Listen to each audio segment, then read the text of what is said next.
Hola, ¿cómo están? En esta oportunidad pasaremos a revisar un número de la revista 7 Días Ilustrados, del 5 de julio de 1971.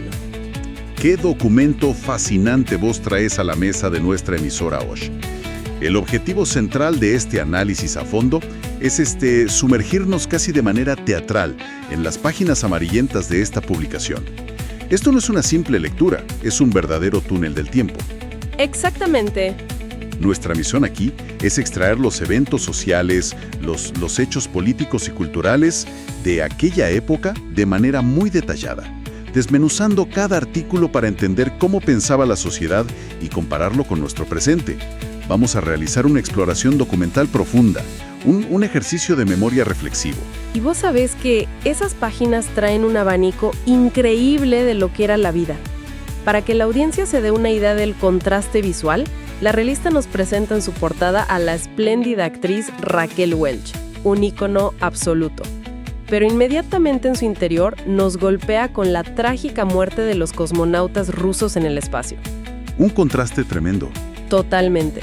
Y luego baja a nuestra realidad local con el conflicto universitario, la agitación política en Rosario y crónicas indispensables que nos llevan desde la inmensidad del Amazonas hasta incluso las Islas Malvinas. Un mundo, digamos, lleno de ebullición. Un espectro riquísimo, indudablemente. Es la historia viva la que nos llama desde el papel. Y si a vos te parece bien, me gustaría que iniciemos por aquello que sacudió al planeta entero en esa primera semana de julio.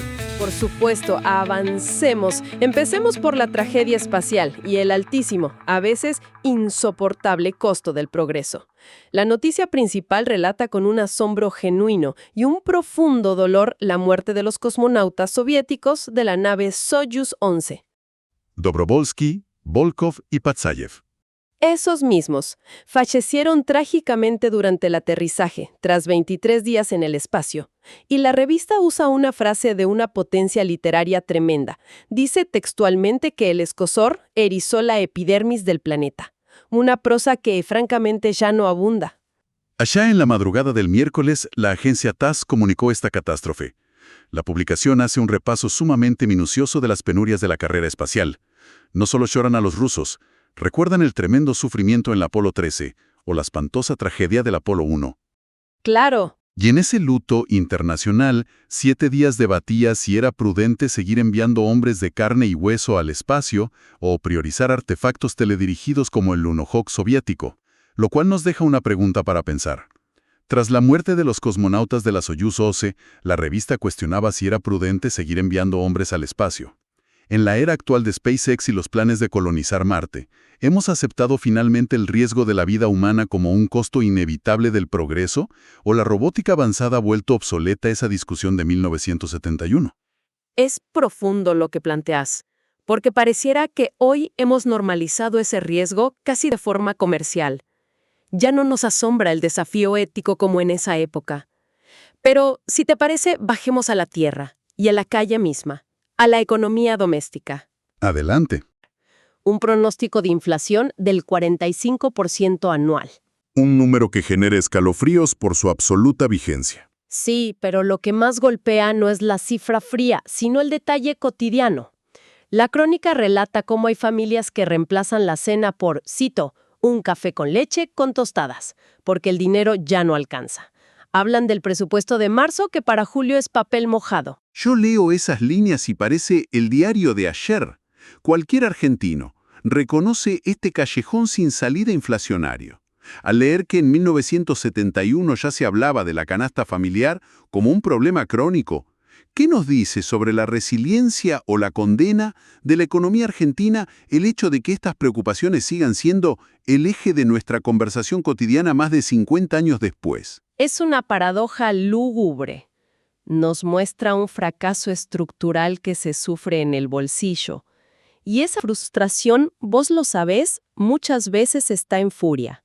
7 días reporta, con un tono de noticiero dramático, graves disturbios en la Universidad de Buenos Aires. En facultades clave, así es. Facultades de Filosofía, Derecho y Económicas, y también en La Plata.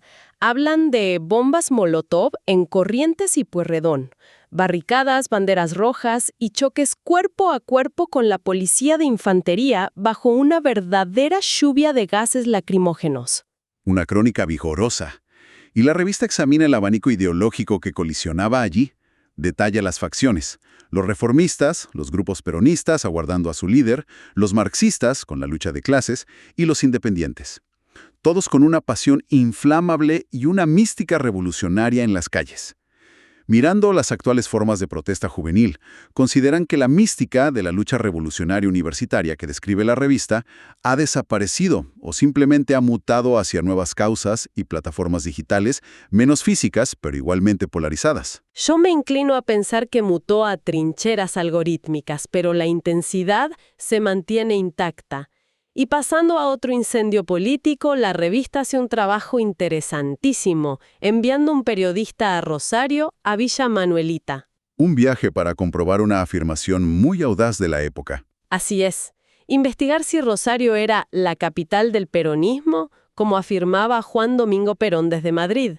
Se recogen testimonios dispares. Los obreros recuerdan la heroica defensa de un busto de Eva Perón allá por 1955.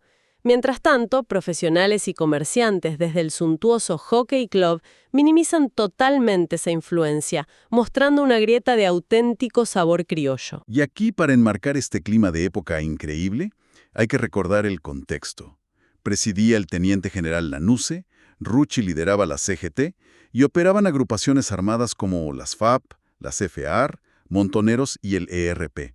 Y en este punto necesitamos hacer una pausa y aclarar con la mayor formalidad a nuestra audiencia. Nuestra labor en este análisis es estrictamente imparcial. Absolutamente. Nos limitamos a reportar el contenido incluido en las páginas de esta revista. No tomamos partido ni avalamos ninguna postura de izquierda ni de derecha. Nuestro compromiso es exclusivamente con el rigor histórico. Aclaración indispensable. Ahora bien, si te parece, crucemos hacia la cultura y esa llamativa portada de Raquel Welch que mencionamos al principio. El artículo desglosa el lenguaje del cuerpo. Basado en un libro de Julius Fast, si mal no recuerdo. Exacto, que era furor. Pero el tono es lo asombroso. Describen este lenguaje de la mujer como un recetario de conquista o artilugios para atrapar varones en silencio. Es un espejo sociológico de los años 70. Lo analizan casi como tácticas teatrales para el consumo masculino, incluyendo testimonios de modelos. Desde la perspectiva de los movimientos de género actuales, ¿cómo interpretamos hoy esa visión de 1971 que reducía la comunicación de la mujer a un repertorio de artilugios gestuales destinados al consumo masculino? Es increíble cómo ha cambiado esa mirada, por suerte. Pero el asombro no termina aquí. Tenemos un relato que nos llega desde la selva y es verdaderamente escalofriante. El documento médico desde el Mato Grosso. Carlos Ignacio Conforti, un médico argentino en Brasil. Él narra en primera persona el exterminio de poblaciones indígenas originarias a manos de terratenientes para la expansión industrial. Lo llamaban la conquista del Far West amazónico. Pueblos envenenados, cazados en un ambiente repleto de dolor. La crueldad de la expansión capitalista narrada sin eufemismos, y esto nos genera un millón de interrogantes sobre nuestro presente, comparando esa historia escalofriante de 1971 con las crisis ambientales y territoriales de hoy. ¿Cuánto ha avanzado realmente la protección de los pueblos originarios frente a lo que en ese entonces se llamaba conquista del Far West? Trágicamente, los ecos de esas retroexcavadoras siguen resonando. La codicia parece ser la misma. Y ya que hablamos de esa modernidad implacable, te propongo cerrar con 2 notas sociales sobre tecnología y vida cívica que me dejaron maravillada. Te escucho, porque esos contrastes tecnológicos son fascinantes. Primero, la presentación del radiomensaje. Lo describen como un aparato del tamaño de un atado de cigarrillos digno de James Bond, con 40 kilómetros de alcance, el viejo y querido Viper. Y segundo, un revolucionario sistema penitenciario en La Pampa, en Santa Rosa y General Pico. ¿Un experimento de prisiones a puertas abiertas? detallado por el periodista Rubén Tiziani. Así es, 344 condenados viviendo sin rejas, trabajando en la ciudad y paseando libremente por la calle, regresando voluntariamente por las noches. Es un retrato fantástico. Y aquí hago un pequeño paréntesis histórico incluido en la revista. Ese mismo mes llegaban por primera vez ejemplares de la editorial Abril a las Islas Malvinas en el buque Darwin, un hito de la conectividad en papel. Un puente sobre el mar helado. Exactamente. Y conectando eso con el aparato de James Bond, se formula nuestra última pregunta. Frente a nuestra actual hiperconexión global y constante, ¿hemos ganado realmente libertad con el smartphone? ¿O ese pequeño aparato de 1971 representaba el inicio de una dependencia tecnológica que hoy nos resulta imposible de controlar? Pensábamos que comprábamos libertad absoluta y terminamos atados a una pantalla, caminando con la cabeza gacha. Y así, cruzando este túnel documental, uno llega a un pensamiento profundo. El paso del tiempo parece una ilusión en Argentina. La inflación, la polarización en las calles, la búsqueda de identidad, todo sigue intacto. Dejo a la audiencia rumiando en la soledad de su éter. ¿Es la historia argentina una espiral que avanza penosamente? ¿O un círculo cerrado del que aún no aprendemos a salir? Para profundizar en nuestras publicaciones históricas y navegar entre documentos exclusivos, los invitamos a visitar Mágicas Ruinas, mágicasruinas.com.ar, un espacio vigente desde el año 2003. Además, pueden encontrarnos en Facebook, donde compartimos crónicas de época cada día. No olviden suscribirse y activar las alertas para acompañarnos en este viaje por los archivos del pasado.